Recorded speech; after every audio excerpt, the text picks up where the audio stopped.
How did Carlos Alcaraz finally beat Novak Djokovic on hard courts? There were several reasons to believe that Novak Djokovic could, at the very least, complicate his match against Carlos Alcaraz.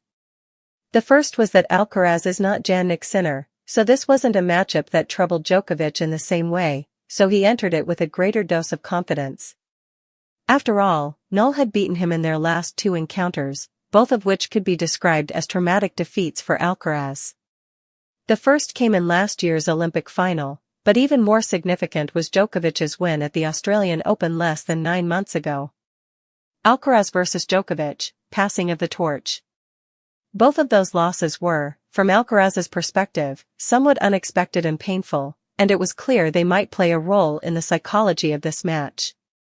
If there is someone who knows how to make him nervous, impatient, and vulnerable, to the point where he behaves even unsportsmanlike, something he rarely does, it is Djokovic. On paper, Alcaraz was the heavy favorite in those last two matches, and it is evident that this was a burden he still didn't quite know how to handle. Given his age, that was hardly a fault.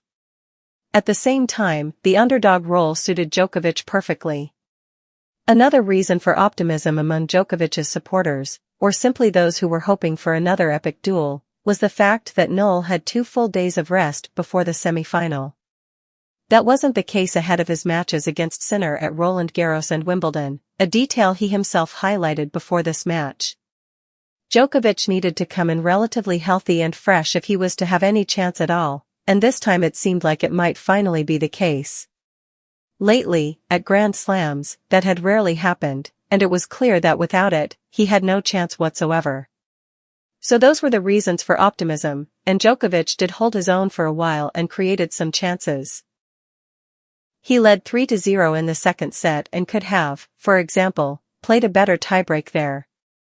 However, overall, Alcaraz was simply too good.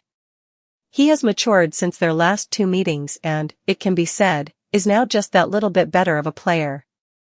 We always knew what he could do with the racket, but the truth is that mentally he's stronger than ever, above all in terms of concentration and being consistently solid, his coach, Juan Carlos Ferrero, said a few days ago.